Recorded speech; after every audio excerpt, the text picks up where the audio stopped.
So hi there again, my darling humanoids, androids, reptiloids, asteroids, or whatever way you like to identify yourself.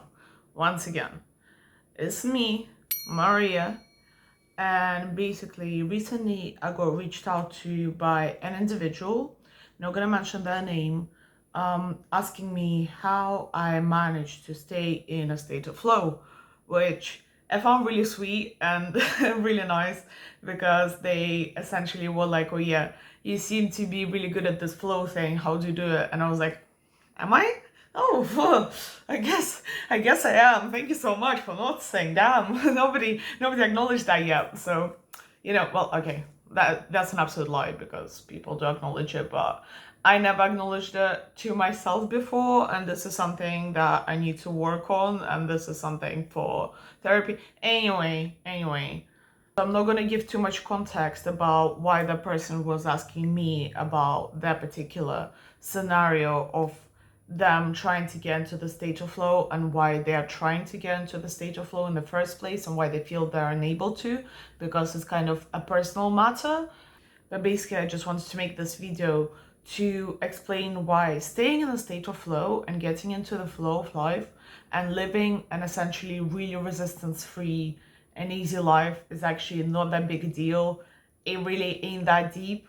It kind of is though at the same time. So the actual process of getting to a state of flow, so like with everything, the actual process of getting to a lifestyle where you just flow with life and have like pretty much no resistance.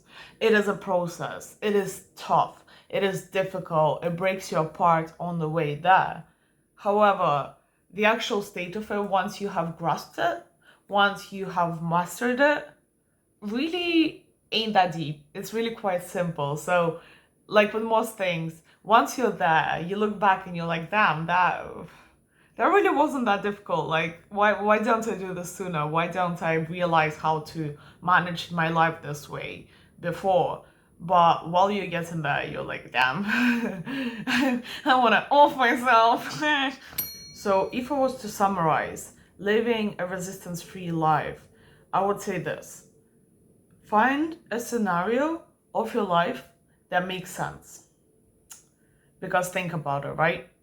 In the modern day, with all of the media that humans consume, the way that we tend to conceptualize and contextualize an individual's journey is as a movie or a game or something of the liking. So, because if you think about it, back in the day, before we had all of the social media and movies and things like that, people used to conceptualize their life in a similar sense to a book, a story. Before that, it was kind of this hero's journey thing that was conceptualized like a biblical story. So if you look at it properly, essentially at the core of every individual's life, the persistent theme is this hero's journey that has been there for every single individual ever throughout all of human history. However, the way that this hero's journey has been conveyed has changed over time depending on whatever the media is that most people consume. So back when the most available media used to be books, for example, then people used to conceptualize their life as if they're a character in a book.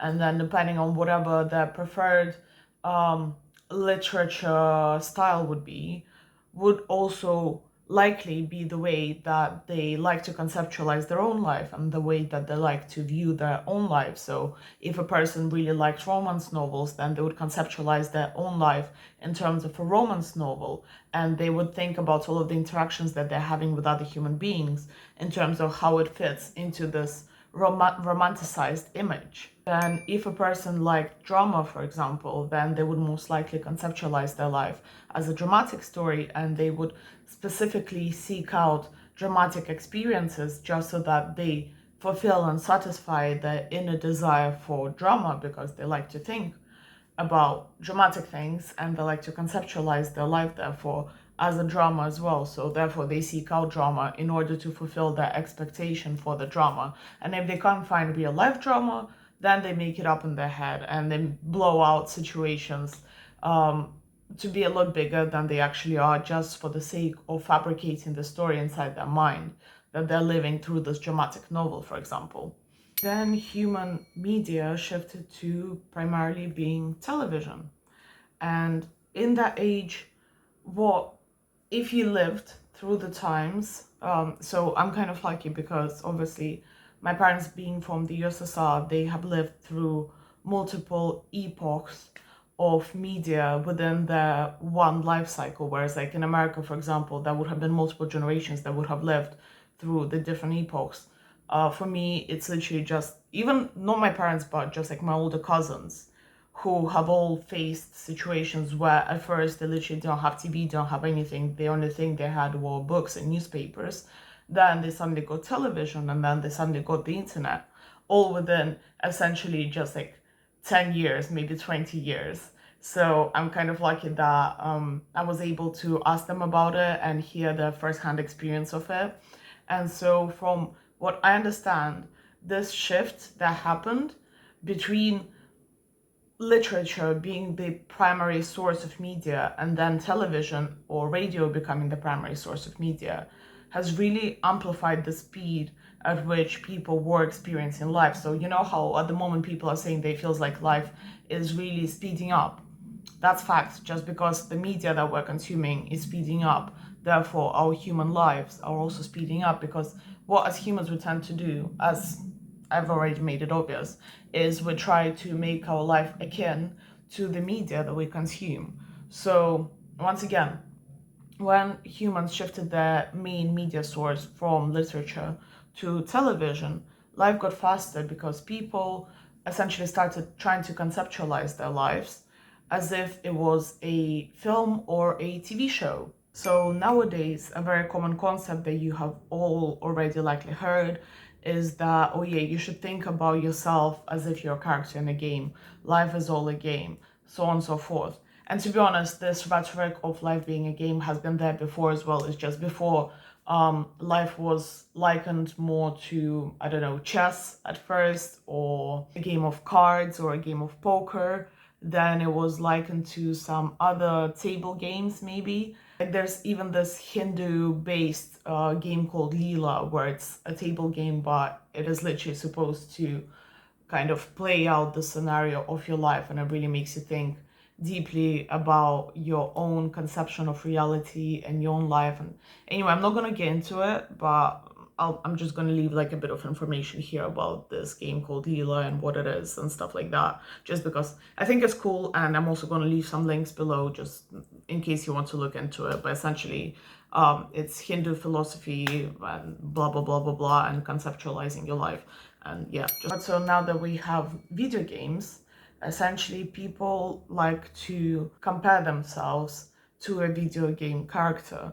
And what I have personally noticed is that you can actually kind of tell by the person what was their favorite game as a child, because essentially if you are somewhat my age, you have already most likely grown up with video games surrounding you. Or if you're like even a millennial, but a westernized millennial, then chances are you have grown up in an age where you already had video games surrounding you. And so it's really easy to tell what the person's favorite game as a child was, because chances are a lot of the actions that they do in their life is very game character-esque in the game that they were most likely playing as a child, and vice versa. So if you ask an individual what was their favorite or like their main game that they used to play as a kid, you can notice that they display patterns of behavior that are akin to the characters from that game, or they display certain characteristics of some characters that were perhaps their favorites in that game, which I just find really funny in terms of how we get conditioned by the media that we consume. But yeah, nowadays, especially from what I understand, it is applicable for guys, because it just happens that gamer boys and all of their culture. Of course, there are plenty of gamer girls as well, but for some reason it's a modern phenomenon in the West that there is the gamer boys, and it's like a whole thing that pretty much all boys go through a phase of being gamer boys. So this works particularly well for males or biological males, so those who used to identify as males in their youth and teenage, where it's really good to gamify your life, because essentially as a child, when you play video games, you get used to this conditioning of challenge and reward in a certain way. So depending on how you were conditioned to enjoy these cycles of challenge and reward, you can leverage that same system to then apply it into real life. And essentially, the more alike you can make your real life to the games that you used to play as a child, the easier it is for you to motivate yourself to actually live and achieve stuff in real life, because then the reward systems essentially work out in the same way that they used to when you used to just actually play games, but now you're actually playing live. So essentially what this all comes down to and can be summarized as is that you need to look at how you were conditioned as a child to enjoy your challenge and reward systems, and once again find a way to apply that same system to your real life. So let's say as a child you used to play a lot of games like, I don't know, CSGO or whatever those games are, where you essentially get a set task, a set mission, and once you accomplish it, you reach the target, you get the reward. So for you, for example, the easiest way to go through life could be to set particular short-term goals, maybe like multiple milestones, and then make sure that you get a reward at the end of every milestone. So that just like in the CSGO or whatever, you go on a mission, so you picture yourself in real life like you are in the game going on the mission.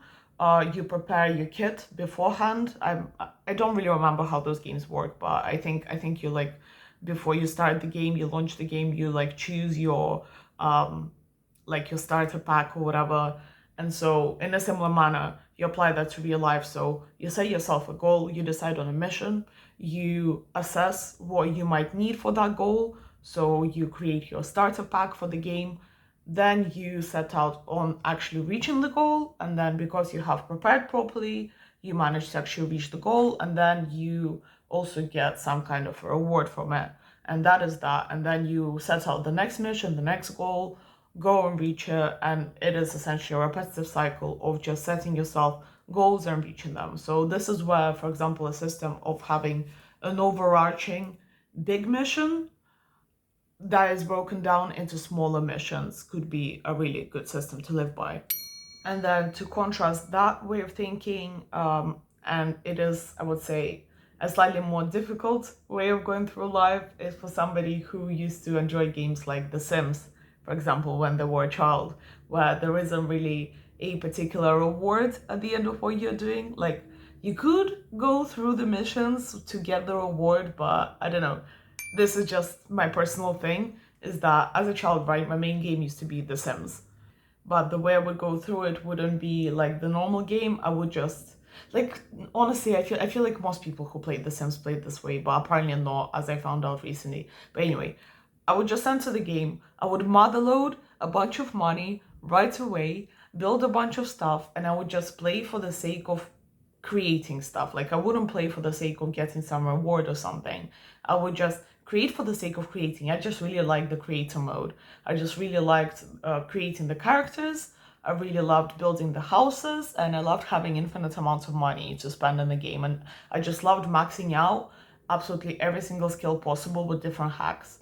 And so that is essentially how I find myself living through life at the moment, where I found a way that I can easily make a bunch of money really, really quickly. And then I just go through my life enjoying it and just creating for the sake of creating. And that is essentially my key to my flow, is that I have cracked the code of how I used to enjoy playing games as a child. So this is not just in The Sims. Essentially, I realized that in any game that I used to play as a child, whether it was even just like a normal table game like Monopoly or something, I never really cared for the acquisition parts of it, for the reaching a goal parts of it. I just wanted to do stuff just for the sake of doing stuff. I loved having unlimited resources.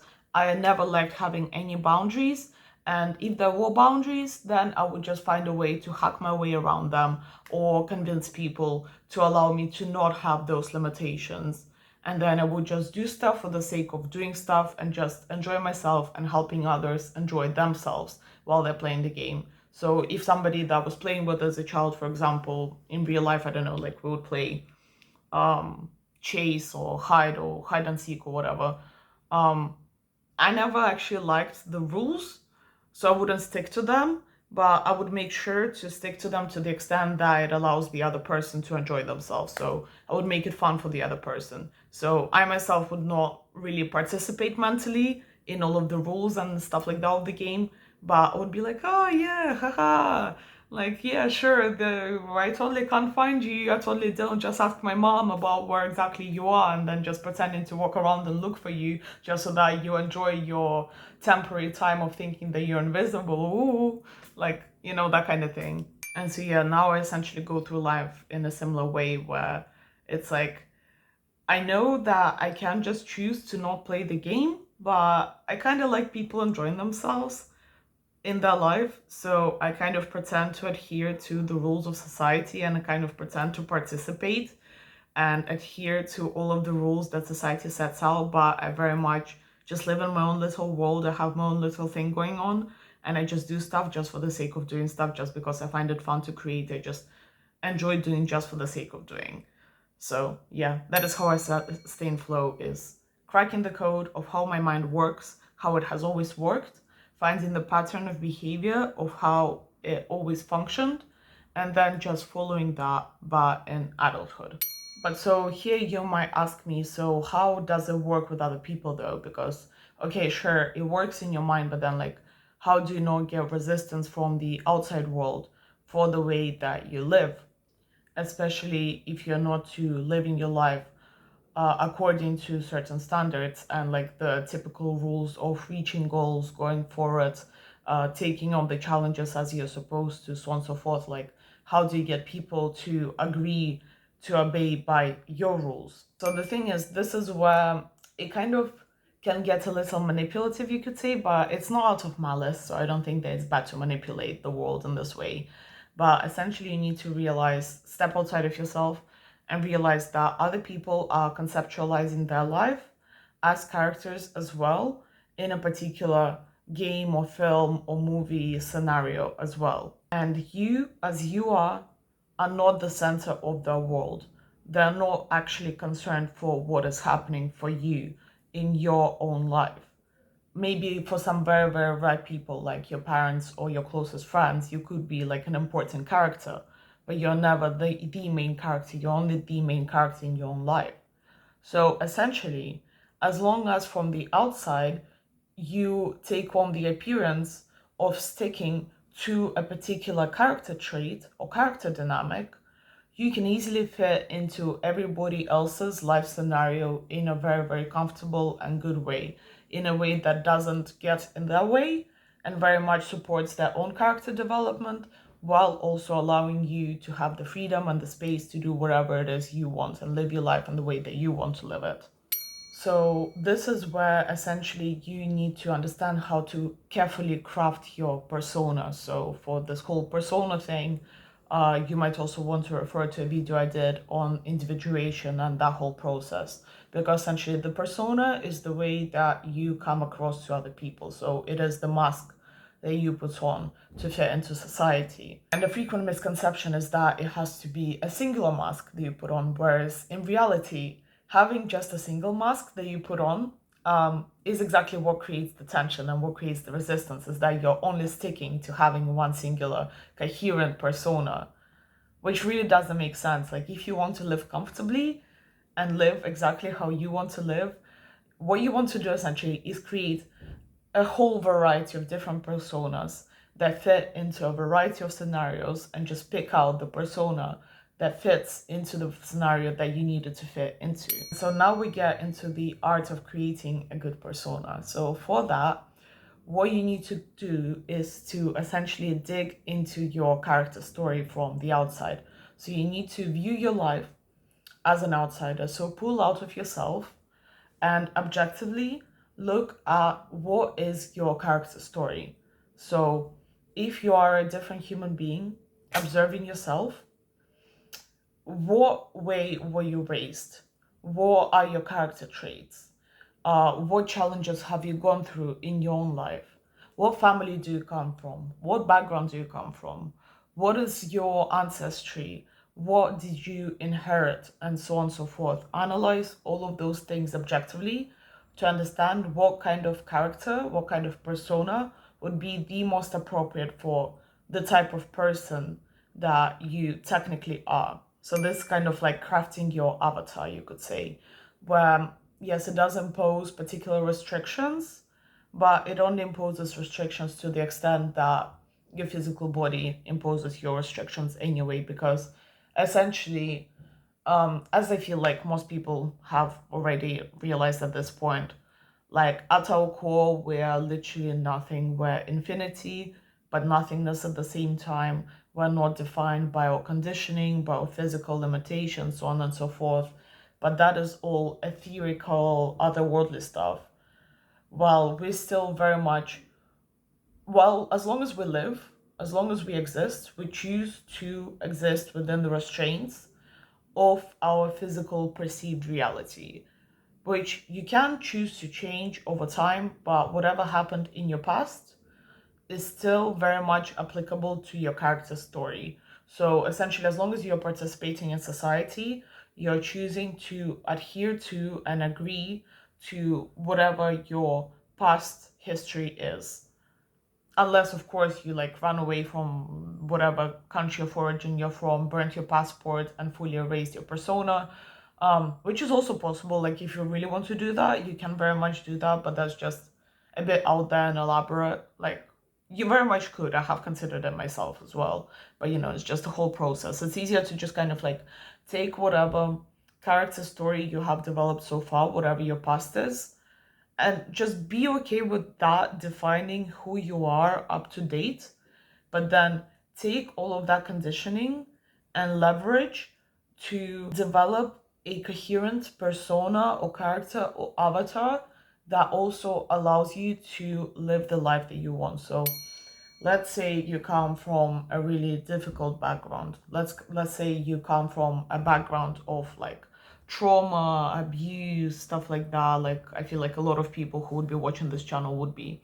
So you have that background, right? And from where you are now, you can essentially choose how you want to craft your persona with that background, because it doesn't limit you to just forever being this like traumatized, abused individual, right? Because what you could do is choose to have this whole hero character arc where, oh yeah, I went through all of that trouble, I went through all of these challenges to then become this amazing hero who emerged on the other side by solving their problems, overcoming their challenges, and becoming this like great individual who helps others out because they have gone through all of these things and they now have learned so many lessons, and they're now out there helping others overcome the same challenges. So that could be one character arc that you could adhere to. You could also have a persona or an avatar where, like, yeah, you went through all of that trauma, trouble, and blah blah blah, and now as a result, instead you have chosen the path of chaos. And because you were so traumatized and neglected or whatever, you are now a criminal mastermind, or you just decided to fully succumb to the dark side and become a, I don't know if I can say that word on a YouTube channel, but like a person who deals particular bad dealings. Let's put it that way, right? So that is also an avatar or a character that you could choose to develop yourself into. So essentially, what you do is look at yourself now. So you have yourself in this moment now, where you right now are nothing. You look at your past, the objective past that other people prescribe to you, that other people perceive you to have. So the character story that is so far written in your passports, in your residencies, in your personal history, in your social media appearances, in other people's minds. You collect all of that information of what other people, how other people perceive you, and what ways other people describe you, and then use that as leverage to inform how you would like to develop yourself from here on. But this is where the art part comes in, is that it has to be done in a way that is also coordinated with the lifestyle that you want to live. So obviously, if you want to live a life of peace and happiness and joy and luxury, then obviously you don't want to go down the dark path.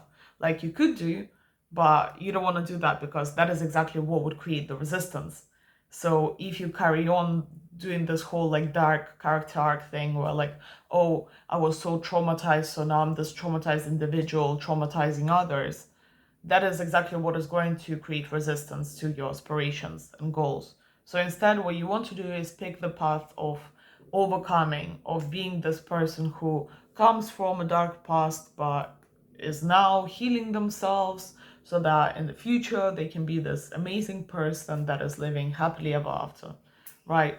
Then, if your aspiration is instead to live a life of chaos, to live a life of extremes, or I don't know, if the way that you want to live your life is to be some kind of a maniac or something, then you can very much, even if you had like the best childhood in the world, like you never had any traumas, you never had any problems, you never had any troubles, you had amazing parents, both of whom were present in your life, you always had like an amazing friend group, stuff like that.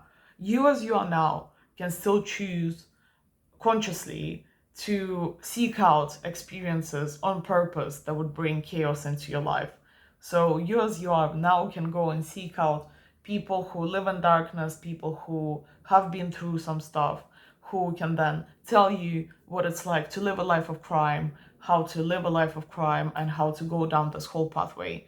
So if that is the way that you want your character to develop, if that is the path that you want to choose in your life, you can also very much do that. So essentially what this whole living in a flow thing is all about is essentially about understanding what kind of hero's journey you're on, what kind of archetypes you fit into, what kind of characters and personas you fit into in other people's eyes, and what character or persona you want to perceive yourself as from within yourself.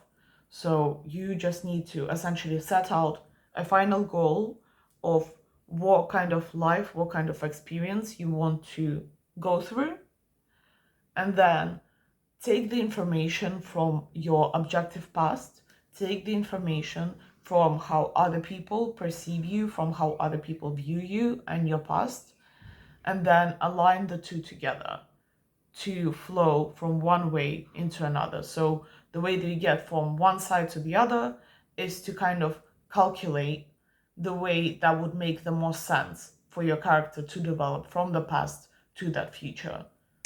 And the way that you go through this process of development is exactly where you leverage that information that you have about the way that you used to enjoy playing games as a child the most, or the media that you used to enjoy consuming the most as a child. So once again, if for example you enjoy the most observing characters or playing characters who set out goals and reach them, then the way that you reach the life of your dreams is by having that final big goal and setting a bunch of smaller goals or missions on the way.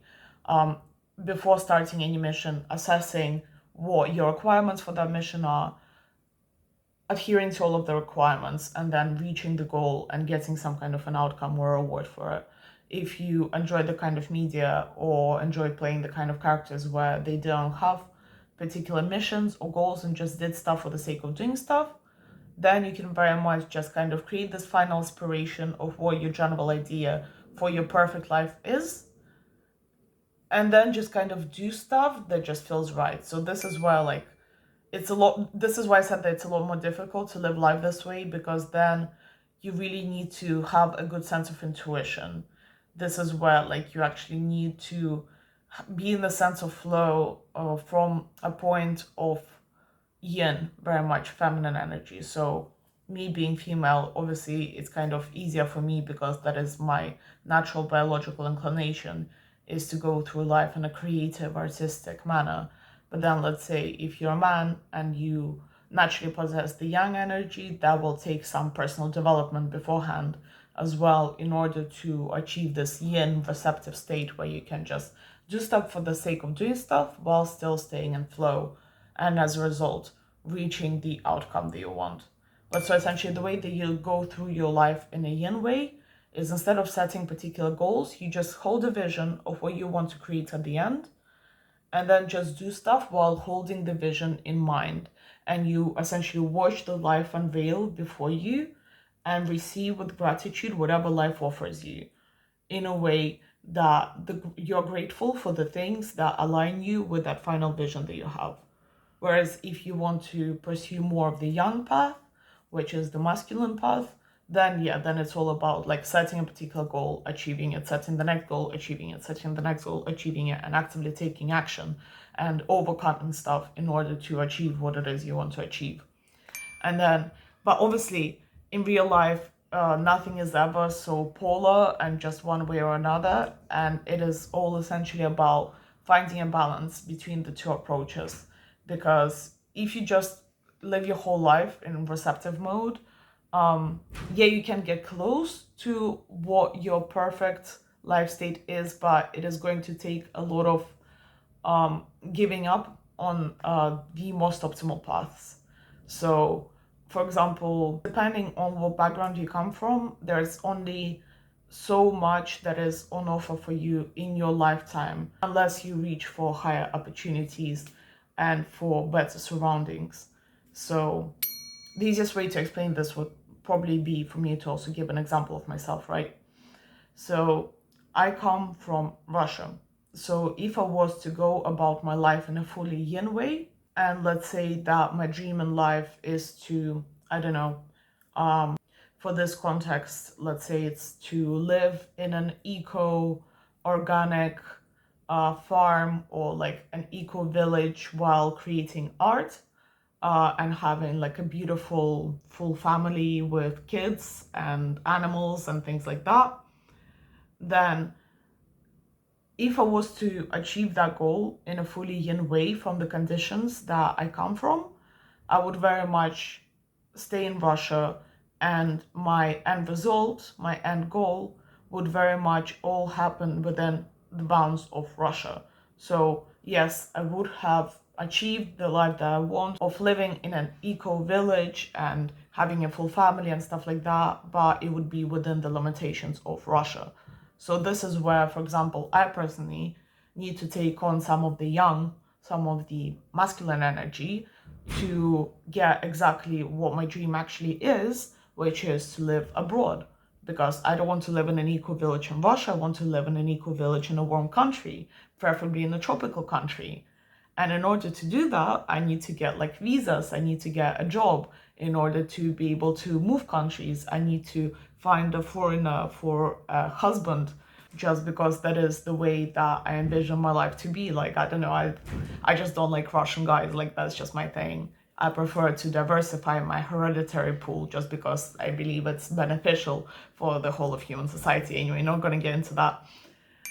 But so this is where I need to engage some of my masculine energy in order to actually go abroad, get the job, get the visas, accomplish the things that I need to accomplish in order to get my dream to be precisely what I want it to be. And so the balancing act here is that I shift in between the acquiring and the receptive side. So I do go abroad, for example, which is the yang energy, but then I very much stay in the receptive mode where I don't reach for guys. I wait for the right man to approach me, because I believe that the way that a relationship starts is the way that it's going to go. So if I want to have a masculine man, then I very much need to let him be a man, not be the one chasing him. And then let's say that in my dream life, I want to have a really high life quality, which requires money. So of course I could fully be in my yin receptive mode and just wait for the richest guy possible to reach me. But what are the chances of that happening? I mean, they're pretty good, but it is going to take longer and it leaves too much to chance for my liking. So that is where I instead kind of balance the yin and the yang side, and I make sure that I have my own sources of income, which is the yang side, but I receive the income in a yin way, where it is through me doing creative work, which is very much a yin trait. Just creating for the sake of creating, selling what I'm creating, and getting paid, getting money for what it is I'm making. So I hope that this explanation makes sense. So obviously, liken it to your own life and understand what it is you want. But so yeah, once again, essentially this is all about understanding, having a final vision of what it is you want at the end of your life to be like, then looking at your life as it is, and then mitigating and compromising somewhere, really playing this balancing act of how much masculine energy you need to exert and how much feminine energy you need to exert, what you need to actively pursue and do in order to get what it is you want, and how much you're willing to just sit down and wait and let the universe provide for you. And then the way to stay in flow while doing all of that is to make sure that the way that you are approaching all of these acts and doing all of these things really just plays into the character that other people see you to be, the way that other people view you. So essentially, once again, crafting an avatar, a character, a persona that makes sense to the outside world as well as to yourself from within, that you can realistically stick to without overextending yourself or pretending to be something that you're not. And now this is the most difficult part that you actually have to work on, is making sure that the character that you're crafting is not too far outside of your reach, and that you can realistically actually sustain and maintain the character and the persona that you have created. And that is unfortunately why that individual that reached out to me reached out in the first place, because essentially what they have done is they have created a character that is very much not in accordance to who they are authentically, and is not in accordance to the actual capacity to maintain a character. So they have very much overreached in crafting that persona, and they have crafted a persona and a lifestyle that is very much unsustainable for them with who they authentically are and what they authentically are capable of. So that is, once again, the challenge of this whole process, is understanding what your actual capacities are, what your actual skills are, and really dig into the core of who you are, what your natural tendencies are, how much of a balance you have between your masculine and feminine, and what is the most optimal approach to life for you is. And that, once again, takes you digging into your ancestry, into your childhood, into the way that you have always approached life, into the way that you have always approached games, and really just going through many cycles of psychoanalyzing yourself. And that is exactly why I have created the whole website that I have created, which is linked below.